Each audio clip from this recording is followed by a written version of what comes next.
Hello viewers, welcome back to our channel బడి పంతులు. ఈరోజు మరికొన్ని క్వశ్చన్స్తో మళ్ళీ వచ్చాను. ఈరోజు క్వశ్చన్స్ మళ్ళీ డిస్కస్ చేసుకుందాము. సేమ్ రోజులాగానే ప్రీవియస్ ఇయర్లో ఇచ్చిన క్వశ్చన్స్ అవి ఎలా సాల్వ్ చేయాలి, ఎలా ఈజీగా అనలైజ్ చేసుకోవాలో ఈ వీడియోలో మనం చూద్దాము. నిన్నటి నుంచి డైలీ నేను చెప్తున్నాను కదా, ఫస్ట్ టూ జీకే క్వశ్చన్స్ నేర్చుకొని తర్వాత మన రెగ్యులర్ క్లాస్లోకి అనేది వెళ్ళిపోదాము. వీడియో అనేది ఎండ్ వరకు చూడండి, అప్పుడే మీకు ఈజీగా ఎలా చేయాలనేది అర్థమవుతుంది. మీ ఫ్రెండ్స్ కూడా షేర్ చేయండి, వాళ్ళకి కూడా ఈజీగా ఎలా అనేది చేయాలో కాంపిటేటివ్ ఎగ్జామ్లో వాళ్ళకు కూడా ఒక ఐడియా అనేది వస్తుంది. సో వీడియో నచ్చితే లైక్ చేయండి, షేర్ చేయండి. అలాగే మీ దగ్గర ఏమైనా ట్రిక్స్ కానీ, ఏమైనా లాజిక్స్ కానీ, క్వశ్చన్స్ కానీ ఏముంటే కామెంట్ చేయండి. ఓకే, ఇప్పుడు ఫస్ట్ క్వశ్చన్కి అయితే వెళ్ళిపోదాం ఫ్రెండ్స్. ఓకే, ఈరోజు ఫస్ట్ జీకే క్వశ్చన్ చూడండి. What is the total number of zones in Indian railways? Indian రైల్వేస్లో ఎన్ని జోన్స్ ఉన్నాయి అంటే మనకు కొన్ని జోన్స్ తెలుసుగా, సెంట్రల్ రైల్వే అని, west central railway, south central railway, south east railways, northern railways, southern railways అని ఇవన్నీ ఉంటాయి కదండి. అవన్నీ టోటల్ వచ్చేసి 18 అండి. 18 రైల్వే జోన్స్ అనేది మన ఇండియాలో ఉన్నాయి. ఆ లిస్ట్ అనేది నేను పీడిఎఫ్లో పెడతాను, అక్కడ నుంచి డౌన్లోడ్ చేసుకోవచ్చు, మీరు అక్కడ చెక్ చేసుకోవచ్చు అండి. ఓకే, నెక్స్ట్ జీకే క్వశ్చన్ వచ్చేసి, ఇప్పుడు సెకండ్ జీకే క్వశ్చన్ చూడండి. What is the gauge size of broad gauge railway in India? మనకు గేజెస్ అనేవి 4 టైప్స్ ఉన్నాయండి ఇండియాలో వాడేటి. అది వచ్చేసి narrow gauge, metre gauge and standard gauge and broad gauge అండి. నార్మల్గా గేజ్ అంటే ఏంటిది? 2 ట్రాక్స్ మధ్యలో ఉండే డిస్టెన్స్ని గేజ్ అంటారండి. ఇప్పుడు నారో గేజ్ అంటే నారో గేజ్ సైజ్, ఈ రెండింటి మధ్యలో ఉన్న డిస్టెన్స్ ఎంత ఉంటుందో అది నారో గేజ్ వచ్చేసి 762 అండి. 76 అండి, ఇది 762. ఇది వచ్చేసి హిల్స్ ప్లేస్లలో నార్మల్గా వాడతారు, హిల్స్ ప్లేస్లలో. అండ్ మీటర్ గేజ్ వచ్చేసి, మీటర్ అంటే దాంట్లోనే ఉంది, 1000 mm ఉంటుంది, అంటే 1 మీటర్ ఉంటుంది. ఈ మీటర్ గేజ్ ఇప్పుడు ప్రజెంట్ వాడేది బ్రాడ్ గేజ్గా కన్వర్ట్ చేశారు. ఇది రెగ్యులర్గా వాడేది అండి, అంటే ప్రజెంట్ రెగ్యులర్గా బ్రాడ్గా వాడుతున్నాము. నెక్స్ట్ స్టాండర్డ్ గేజ్ వచ్చేసి మెట్రోలో వాడతారండి. మెట్రో ట్రైన్స్ అంటే ఢిల్లీలో ఉన్న మెట్రోస్లో వాడతారు. స్టాండర్డ్ గేజ్ వచ్చేసి 1435 అండి, అంటే 1 మీటర్ 435 mm అన్నట్టు, లేదా 1435 మిల్లీమీటర్స్. బ్రాడ్ గేజ్ వచ్చేసి 1676 mm అండి. మీటర్ గేజే ప్రజెంట్ బ్రాడ్ గేజ్గా వాడుతున్నాము, రెగ్యులర్గా వాడేది ఇప్పుడు ఇదే ప్రజెంట్. అండ్ ఇది ఆప్షన్లో ఎక్కడ ఉంది చూడండి, 1676 mm అంటే 1 మీటర్ 676 మిల్లీమీటర్సే కదా. చూడండి, ఆన్సర్ వచ్చేసి బి అండి. ఓకే, ఇప్పుడు మన రెగ్యులర్ రీజనింగ్ సెక్షన్లోకి వెళ్ళిపోదాము. రీజనింగ్ క్వశ్చన్లో ఫస్ట్ క్వశ్చన్ వచ్చేసి, ఓకే అండి, మన రీజనింగ్లో ఇది ఫస్ట్ క్వశ్చన్ అండి. ఫస్ట్ క్వశ్చన్ వచ్చేసి చూడండి ఒకసారి. Rekha started walking from her office in west direction. నార్మల్గా ఫస్ట్ ఒక డైరెక్షన్ తీసుకుందాము, నార్త్, సౌత్, ఈస్ట్, వెస్ట్ అంతే కదా. ఇప్పుడు Rekha started walking from his office in the west direction. On traveling a distance of 5 meters she turns to right and travels a distance of 2 meters. ఇక్కడ question చదువుకున్న answer చెప్పేద్దాం చూడండి, తెలుగులో చదువుతున్నా చూడండి. రేఖ తన ఆఫీస్ నుంచి పశ్చిమ దిశలో నడవడం ప్రారంభించింది. అంటే ఏ డైరెక్షన్ అండి? వెస్ట్ కదా. ఆఫీస్ నుంచి వెస్ట్ డైరెక్షన్లో 5 meters వెళ్ళింది. ఇక్కడికి 5 meters అనుకుందాము, 5 meters వెళ్ళింది. నెక్స్ట్ 5 meters దూరం ప్రయాణిస్తున్నప్పుడు ఆమె కుడివైపు తిరిగి 2 మీటర్లు ప్రయాణించింది. అంటే వెస్ట్ సైడ్ వెళ్ళే వాళ్ళకి రైట్ ఎట్ అవుతుంది? ఇటు రైట్ అవుతుంది, ఇటు లెఫ్ట్ అవుతుంది.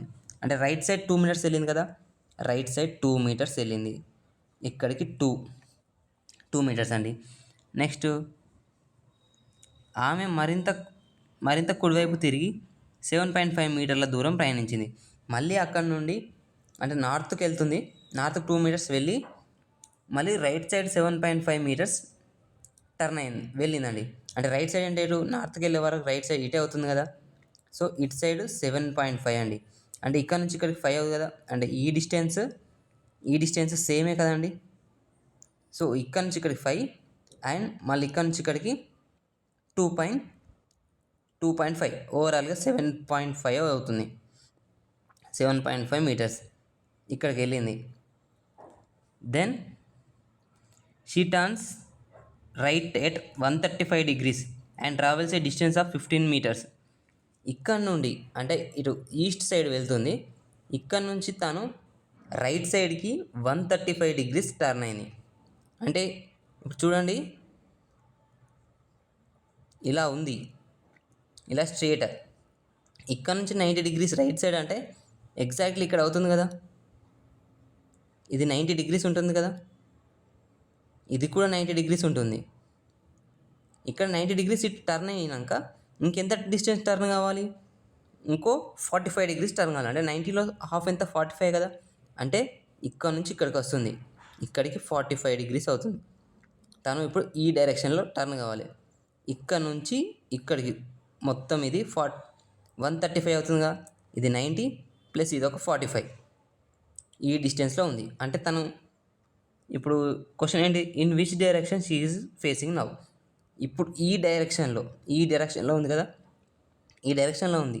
తను ఏ డైరెక్షన్లో ఉంది ఇప్పుడు క్వశ్చన్లో, ఇటు వెస్ట్ అవుతుంది, ఇక్కడ ఉంది, ఇటు వెస్ట్ అవుతుంది, ఇటు సౌత్ అవుతుంది, మధ్యలో ఉంది కదా తను. ఇదేంటిది, వెస్ట్ సౌత్ డైరెక్షన్లో ఉంది అంతే కదా. అది ఆప్షన్లో ఎక్కడ ఉంది చూడండి, west south. Option D is answer. చూడండి ఒకసారి, ఇటు సౌత్ అవుతుంది, కిందికి సౌత్ అవుతుంది, ఇటు వెస్ట్ అవుతుంది, రెండింటి మధ్యలో ఉంది కదా తను, సౌత్ వెస్ట్లో ఉంది కదా, south west is answer. Okay, next question. Okay, ఇప్పుడు సెకండ్ క్వశ్చన్ చూడండి. ఇక్కడ ఒక స్టేట్మెంట్ ఇచ్చాడు. స్టేట్మెంట్ ఏంటిది, money said to his mother the soup is delicious. ఇది తెలుగులో రాదండి, సేమ్ ఇంగ్లీష్లో కూడా ఇలానే ఇది క్వశ్చన్ వేస్తాడు, తెలుగు వాళ్ళ కూడా ఇలానే ఉంటుంది.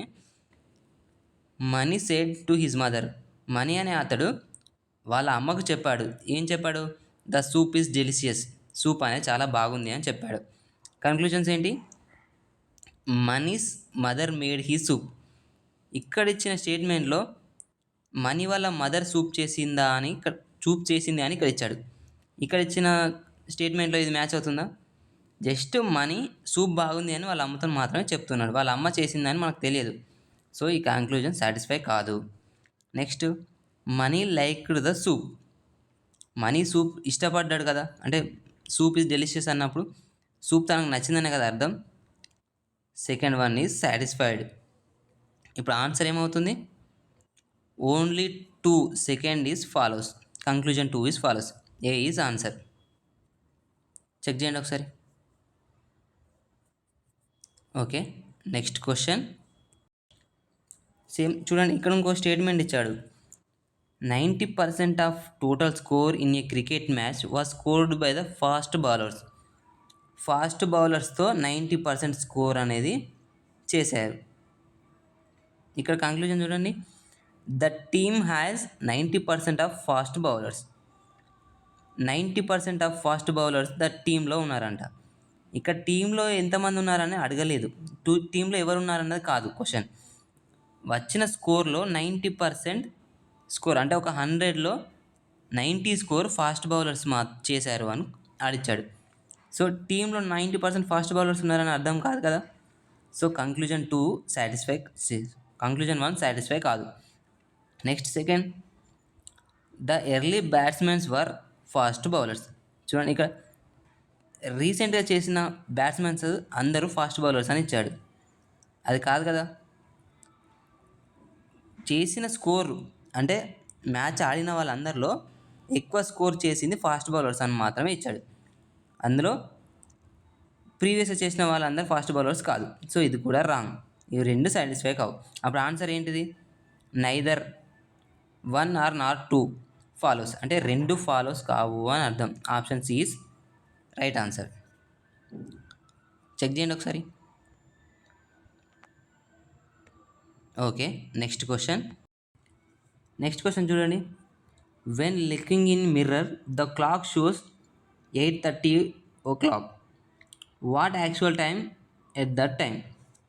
నార్మల్గా తెలుగులో చూడండి, అద్దంలో చూసినప్పుడు గడియారం 8:30 అవుతుంది. ఆ సమయంలో అసలు సమయం ఎంత? నార్మల్గా అద్దంలో చూసినప్పుడు మనకి ఎప్పుడైనా లెఫ్ట్ అనేది రైట్గా కనబడుతుంది, రైట్ అనేది లెఫ్ట్గా కనబడుతుంది, అంతేనా? సేమ్ ఇదే పొజిషన్లో చూడండి. ఇప్పుడు ఒక క్లాక్ ఉంది. క్లాక్ అద్దంలో చూసినప్పుడు ఎంత? 8:30 అవుతుంది. 6, 12 ఇక్కడ, 3 ఇక్కడ, 6, 9, 9కి కొంచెం కింద కదా, ఎంత అవుతుంది? 8:30. అంటే 8కి 9కి మధ్యలో చిన్న మూల ఉంటుంది, 30 ఇక్కడ ఉంటుంది. ఇదే ఇప్పుడు మిర్రర్లో చూసినప్పుడు ఇది లెఫ్ట్ సైడ్లో ఉంటుంది, ఇటు రైట్ సైడ్లో ఉంటుంది, ఆపోజిట్ సైడ్లో ఉంటుంది. అదే యాక్చువల్గా ఏమవుతుంది? ఈ లెఫ్ట్ సైడ్ రైట్ సైడ్ అవుతుంది, రైట్ సైడ్ లెఫ్ట్ సైడ్ అవుతుంది. అప్పుడు మిర్రర్లో ఎలా కనబడుతుంది? ఇలా ఇలా కనబడుతుంది కదా. ఇది మిర్రర్లో కనబడినప్పుడు, ఇది నార్మల్గా కనబడినప్పుడు లెఫ్ట్ రైట్ అయింది, రైట్ లెఫ్ట్ అయింది, అంతే కదా. చూడండి, ఇప్పుడు టైం ఎంత? 3:30 అవుతుంది, అంతేనా? ఇక్కడ 8కి 9కి మధ్యలో ఉంది. నెక్స్ట్ ఇక్కడ 3కి 4కి మధ్యలో వస్తుంది కదా, అంటే మిర్రర్లో ఇలా ఆపోజిట్ లెఫ్ట్ అండ్ రైట్ అనేది ఇంటర్చేంజ్ అవుతుంది. అప్పుడు ఆన్సర్ 3:30 అని డైరెక్ట్ పెట్టవచ్చు, లేదా ఇలా కూడా చేయొచ్చు. టోటల్ అవర్స్ ఎన్నండి? అంటే నార్మల్ వాచ్లో ఉండే అవర్స్, గడియారంలో ఉండే అవర్స్ ఎన్ని? 12 అవర్స్. 12 కదా. 12 ఎలా రాసుకోవచ్చు? ఇలా రాసుకోవచ్చుగా, 11:60 అని రాసుకోవచ్చుగా. 12 o'clockని 11:60గా రాసుకోవచ్చుగా. 11:60 దీనికి మైనస్ ఇచ్చిన టైం ఎంత చూడండి. అంటే మిర్రర్లో ఎంత టైం ఇచ్చాడు? 8:30 మైనస్ 8:30 చేయండి. 60 - 30 30. 11 - 8 3:30 ఆన్సర్. ఇలా కూడా చేసుకోవచ్చు సింపుల్గా. ఏ ఈజ్ ఆన్సర్ 8:30, సారీ 3:30. చెక్ చేయండి ఒకసారి. Okay, next question. ఇక్కడ ఈ క్వశ్చన్ చూడండి. If plus means divided by, minus means into means plus, divide by means minus, what will come in place of question mark in the following question? 81 divided by 3 minus 14 divided by 7 into 6 plus 6 minus 5 is equal to question mark. ఈ తెలుగులో కూడా same ఏముండండి, plus అనేది divide బైగా రాశారు, minus అనేది ఇంటూగా రాశారు, into అనేది ప్లస్గా రాశారు.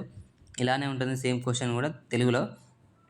ఇప్పుడు ఇక్కడ చూడండి, ఇక్కడ ఇచ్చిన ఈక్వేషన్లో ఈ సింబల్స్ అనేది రీప్లేస్ చేయండి. నార్మల్గా ఏంటి, ప్లస్ అనేది ఎలా రాశారు? డివైడెడ్ బై అయింది. నెక్స్ట్ మైనస్ ఇంటూ అయింది, ఇంటూ ప్లస్ అయిపోయింది, డివైడెడ్ బై మైనస్ అయింది. ఇప్పుడు ఇవి ఇందులో సబ్స్టిట్యూట్ చేయండి. 81 డివైడెడ్ బై ఏమైంది? -3 మైనస్ ఏమైంది? ఇంటూ 14 డివైడెడ్ బై అంటే మళ్ళీ మైనస్ కదా, -7 ఇంటూ అంటే +6 ప్లస్ అంటే డివైడెడ్ బై 6 మైనస్ ఇంటూ 5. ఇప్పుడు ఇది చూడండి, క్యాలిక్యులేట్ చేయండి. బాడ్మాస్ రూల్ గుర్తుంది కదా. ఫస్ట్ బ్రాకెట్లోనే చేయాలి, తర్వాత డివైడ్ బై అంటే ఇక్కడ ఏమున్నాయి? ఈ రెండు ఉన్నాయి, ఈ రెండు క్యాన్సిల్ అయిపోతుంది, 1 ఉంటుంది ఇక్కడ. నెక్స్ట్ ఇక్కడ డివైడ్ బై తర్వాత మల్టిప్లికేషన్స్. 14 × 3, 14 × 3 ఎంత? 42. 81 - 42 - 7, 1 × 5 5. ఇప్పుడు దీన్ని ఆన్సర్ చేయండి. సారీ, ఇక్కడ +5, 7 + 1 × 5 5. ఇప్పుడు ఇక్కడ నెక్స్ట్ ప్లస్ చేయాలి, అడిషన్స్, మల్టిప్లికేషన్స్ అయిపోయినాయి, అడిషన్స్. +81 + 5 ఎంత? 86 - -42 -7 -49 ఈజ్ ఈక్వల్ టు 86 - 49 ఎంత? 37. Answer B. Answer is B 37. అర్థమైంది కదా? సింపుల్గా బాడ్మాస్ రూల్ ఫాలో అయితే సరిపోతుందండి. చూడండి ఒకసారి క్రాస్ చెక్ చేసుకోండి. Okay, next question. ఓకే, ఇప్పుడు ఈ క్వశ్చన్ చూడండి. Which of the following letter cluster will replace the question mark in the given series to make it logically complete? ఇచ్చిన శ్రేణిలో ప్రశ్న గుర్తును తర్కరికంగా పూర్తి చేయడానికి కింద అక్షరాల ఉన్న క్లస్టర్ని ఏది భర్తీ చేస్తుంది అని క్వశ్చన్ అండి. ఇక్కడ ఒక లాజిక్తోనే ఒక వర్డ్స్ ఇచ్చాడు. ఫ్యాన్ 15, KFS 20, PKX 25, UPC 30 అని ఇచ్చాడు. ఈ ఫ్యాన్ 15కి, KFS 20కి, PKX 25కి, UPC 30కి ఒక లాజిక్ ఉంది. ఇలా లాజిక్తో ఒక సిరీస్లో వెళ్ళిపోతుంది. నెక్స్ట్ వచ్చే సిరీస్లో ఏ లాజిక్తో ఏం వస్తుంది అనేది క్వశ్చన్ అండి. చూడండి ఒకసారి ఏ లాజిక్తో వస్తుంది చూడండి. ఎఫ్కి కేకి ఎంత డిస్టెన్స్ ఉంది? ఎఫ్ అనేది 6, కే అనేది 11, +5 ఉంది, +5. నెక్స్ట్ ఏకి ఎఫ్కి A1 F6 మళ్ళీ +5 ఉంది. ఎన్కి ఎస్కి N14 S19 మళ్ళీ +5 అనేది ఉంది. అంటే +5 +5 +5 వస్తుంది. నెక్స్ట్ K2P K11 P16 +5 అవుతుంది. Plus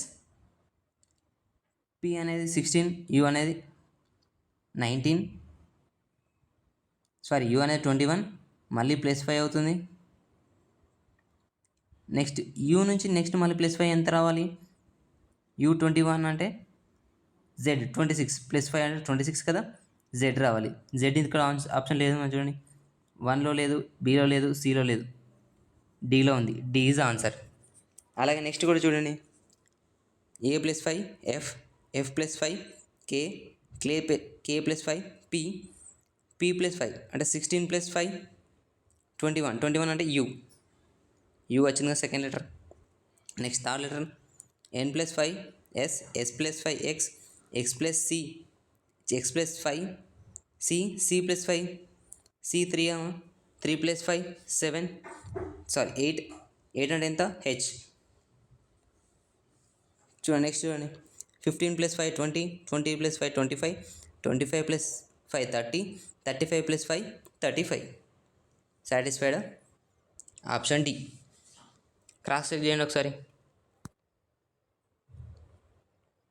okay, next question. Select the number that can replace the question mark in the following figure. ఇక్కడ క్వశ్చన్ మార్క్ చూడండి, ఇక్కడ ఉంది.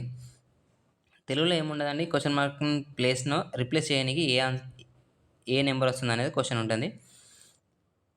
ఇప్పుడు ఈ నెంబర్స్లో రిలేషన్ ఏముందో ఒకసారి చెక్ చేద్దాం. ఒకసారి ట్రై చేయండి. ఫస్ట్ చూడండి, ఈ 3 నెంబర్స్ రిలేషన్ ఏముందో చూడండి. 5 + 3 ఎంత? 8, 8/2 అంటే 4 కదా. ఇదే రిమైనింగ్ కూడా సాటిస్ఫై అవుతుందో చూడండి.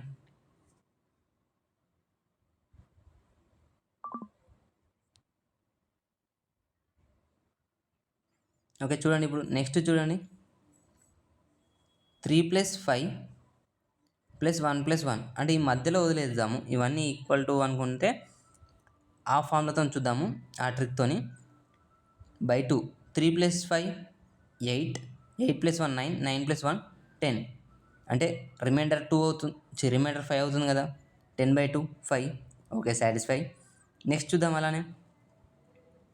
2 + 1 3, 3 + 6 9, 9 + 1 10, 10 + 6 16, 16/2 8.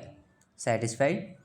నెక్స్ట్ 2 + 7 9, 9 + 3 12, 12 + 4 16, సేమ్ 16/8 అంటే 16/2 అంటే రిమైండర్ 8. సాటిస్ఫై. నెక్స్ట్ ఇది రెండు కూడా ప్లస్ చేస్తే /2 చేస్తే ఆన్సర్ వస్తుంది కదా. 3 + 9 12, 12/2 6, 6 కదా ఇక్కడ వచ్చే answer. Option D. Option D is answer. Check చేయండి ఒకసారి, క్రాస్ చెక్ చేయండి. ఎప్పుడైనా సరే ఈ లాజిక్గా ఎలా రాశారనేది ఒకటి మనం ఒక ఐడియా తెచ్చుకుంటే ఆన్సర్ అనేది సింపుల్గా రాసుకోవచ్చు అండి. చెక్ చేయండి. Okay, next question. ఓకే, ఇప్పుడు 8th క్వశ్చన్ చూడండి ఒకసారి. నేను start cycling early in the morning to opposite direction of each other. Nanu goes in the direction of sun. After some time, Nanu turns left and Neenu turns right. Now they are traveling to each other parallel. In which direction they are traveling?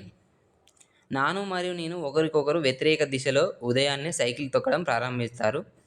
నాను సూర్యుని దిశలో వెళ్తాడు. కొంత సమయం తర్వాత నాను ఎడమ మరియు నేను కుడివైపుకు తిరుగుతుంది. ఇప్పుడు ఒకరికొకరు సమాంతరంగా ప్రయాణిస్తున్నారు. వారు ఏ దిశలో ప్రయాణిస్తున్నారు? ఇప్పుడు ఒకసారి చూడండి. ఇప్పుడు ఒక పాయింట్ తీసుకుందాము. ఇక్కడ నుంచి ఇద్దరు స్టార్ట్ అయ్యారు అనుకుందాం. ఇద్దరు ఆపోజిట్ డైరెక్షన్లో వెళ్తున్నారు. నాను అండ్ నేను start cycling early in the morning in the opposite direction. అంటే ఎలా వెళ్తున్నారో ఆపోజిట్ డైరెక్షన్లో వెళ్తున్నారు. ఒకరు ఇటు వెళ్తున్నారు, ఒకరు ఇటు వెళ్తున్నారు. Nanu goes in the direction of sun. Okay, ఇక్కడ సన్ ఉన్నారు అనుకుందాం. అంటే ఇటు ఏమవుతుంది అప్పుడు? ఈస్ట్, ఇటు నార్త్, సౌత్, వెస్ట్. ఇటు ఎవరు వెళ్తున్నారు? నాను. నెక్స్ట్ నాను సన్ వైపుకి వెళ్తున్నప్పుడు నేను అనేటోళ్ళు ఆపోజిట్ వైపే కదా, అంటే నేను, వీళ్ళిద్దరు ఆపోజిట్ డైరెక్షన్లో కదా వెళ్ళేది. సో నేను అనేది వెస్ట్ డైరెక్షన్లో వెళ్తాను. కొంత సమయం తర్వాత నాను ఎడమ వైపు, ఇప్పుడు చూడండి, ఈస్ట్కి వెళ్ళే వరకు లెఫ్ట్ సైడ్ ఎటు ఉంటుంది? ఇటు సైడే కదా, ఇటు సైడ్ వెళ్ళింది, ఇటు సైడ్ వెళ్తుంది. అండ్ నేను కుడివైపుకు, ఈస్ట్ సైడ్ వెళ్ళేట వాళ్ళకి ఇటు సైడ్ కదా కుడివైపు, రైట్ సైడ్ ఇటే కదా. ఇప్పుడు ఇద్దరు ఎటు సైడ్ వెళ్తున్నారు? నార్త్. ఆన్సర్ నార్తే కదా. Answer D, north is answer. Check చేయండి ఒకసారి.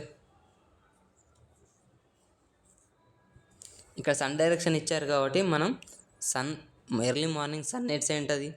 ఈస్టే కదా. మనకు అది ఒకటి ఇక్కడ మనకి హింట్ అనేది ఇచ్చారు, early morning direction of sun. So దాన్ని బట్టి మనం ఈస్ట్ ఇట్ సైడ్ అని డిక్లేర్ చేసుకోవాలి. Okay, next question. ఓకే, ఇప్పుడు ఈ క్వశ్చన్ చూడండి. Study the given diagram carefully and answer the questions. The numbers in different sectors indicates the number of persons. ఇచ్చిన రేఖాచిత్రాన్ని జాగ్రత్తగా అధ్యయనం చేయండి మరియు ప్రశ్నలకు సమాధానం ఇవ్వండి. వివిధ విభాగాల్లో సంఖ్యలు వ్యక్తుల సంఖ్యను సూచిస్తున్నాయి. ఇప్పుడు ఇక్కడ ఒక ఫిగర్స్ ఇచ్చారు చూడండి. ఈ సర్కిల్ వచ్చేసి ఎంటర్ప్రీనర్స్, ఈ సర్కిల్ వచ్చేసి ఐటీ ఇంజనీర్స్, అండ్ ఈ సర్కిల్ వచ్చేసి కెనేడియన్ నేషనల్స్, అండ్ ఈ సర్కిల్ వచ్చేసి ఇండియన్ ఆరిజిన్స్. డిఫరెంట్ సెక్టార్స్ అనేది ఇచ్చారు. కింద క్వశ్చన్ ఏమడుతాడు? How many Canadian nationals are there who are entrepreneurs of Indian origin but not the engineers. ఇప్పుడు ఈ క్వశ్చన్లో చూడండి ఒకసారి. ఎంతమంది కెనేడియన్ జాతీయులు భారతీయ సంతతికి చెందిన వ్యవస్థాపకులు కానీ ఇంజనీర్లు కాదు? ఇంజనీర్లు ఎక్కడ ఉన్నారు? వీరే కదా. అంటే ఈ సర్కిల్ మొత్తం కౌంట్ చేయకూడదు. అంటే ఇది మొత్తం కౌంట్ చేయకూడదు, ఇందులో ఇది మొత్తం కౌంట్ చేయకూడదు. Next, how many Canadian nationals అంటే ఇదే కదా, అంటే ఈ సర్కిల్లో ఉండాలి, next, there who are entrepreneurs of Indian origins అంటే ఈ సర్కిల్లో ఉండాలి. ఇది ఇండియన్ ఆరిజిన్స్ కదా, అంటే ఈ సర్కిల్లో ఉండాలి. ఎంటర్ప్రీనర్స్ అంటే ఈ సర్కిల్లో కూడా ఉండాలి. 3 సర్కిల్స్లో కామన్గా ఉండాలి. ఎవరు ఉన్నారు? 3 సర్కిల్స్లో కామన్గా ఎవరు ఉన్నారు చూడండి. ఎంటర్‌ప్రెన్యూర్‌లో ఉండాలి, కెనేడియన్ నేషనల్స్‌లో ఉండాలి, ఇండియన్ ఆరిజిన్స్‌లో ఉండాలి. ఇక్కడ చూడండి మధ్యలో 15 ఉంది కదా, ఇక్కడ మధ్యలో 15 ఉంది చూడండి.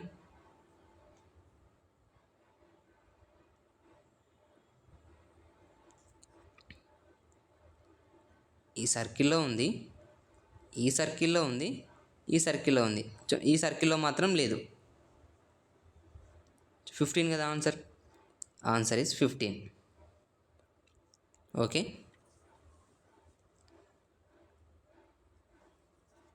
ఇక్కడ గీస్తాను చూడండి అదే సర్కిల్. ఈ సర్కిల్లో ఎవ్వరూ ఉండకూడదు. ఇది వచ్చేసి ఐటీ ఇంజనీర్స్.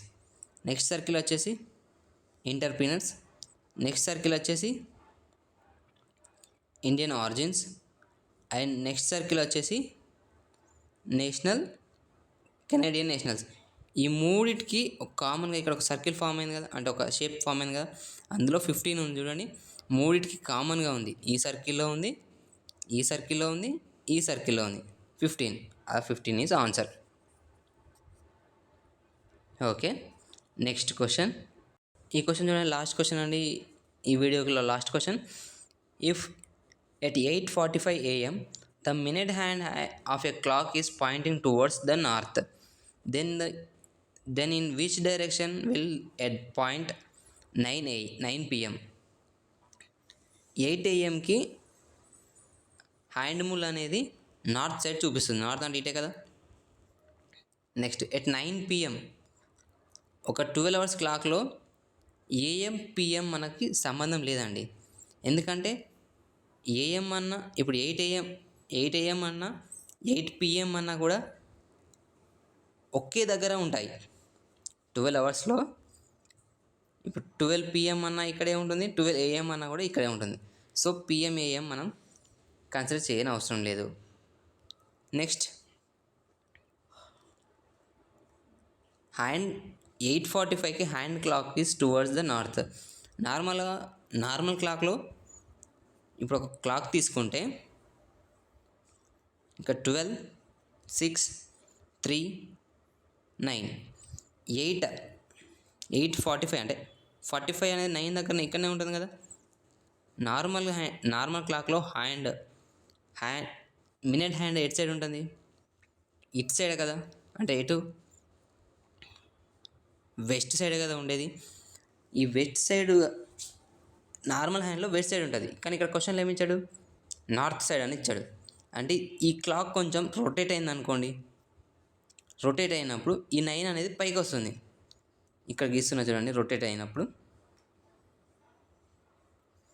ఇక్కడ 9 అంటే అవర్స్ మూల ఇక్కడ ఉంది, మినిట్స్ మూల అక్కడ ఉంది. 9కి ఆపోజిట్ ఏముంటుంది? ఇక్కడ 3 ఉంటుంది. 9కి క్లాక్ వైజ్లో ఏముంటుంది? ఇటు సైడ్ 12కి ఆపోజిట్ 6. ఓకే కదా. ఇప్పుడు క్లాక్ అనేది కొంచెం రొటేట్ అయింది. ఓకే, ఇప్పుడు మినిట్ హ్యాండ్ నార్త్ సైడ్ ఉంది.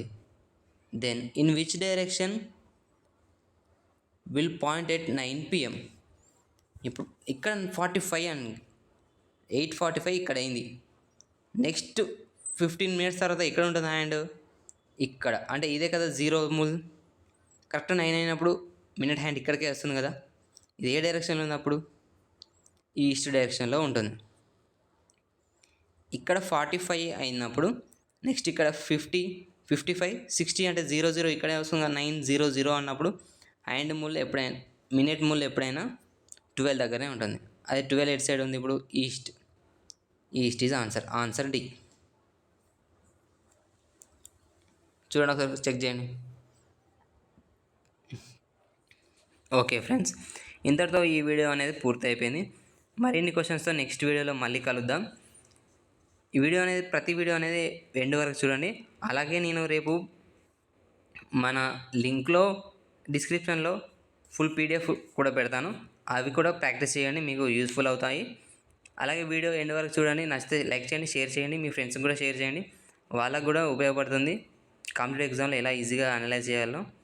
అలాగే మీ దగ్గర ఏమైనా ఇంకా ఇంట్రెస్టింగ్గా లాజిక్స్ కానీ ఏమైనా క్వశ్చన్స్ కానీ ఏమైనా పీడిఎఫ్స్ కానీ ఉంటే మన మెయిల్కి మెయిల్ చేయండి. అక్కడ నుంచి తీసుకొని మళ్ళీ నెక్స్ట్ వీడియోలో మనం ఎక్స్ప్లెయిన్ చేసుకుందాము. వీడియో నచ్చితే లైక్ చేయండి, షేర్ చేయండి. మన ఛానల్ని మరిన్ని వీడియోస్ కోసం సబ్స్క్రైబ్ కూడా చేసుకోండి. Thank you friends. Thank you for watching.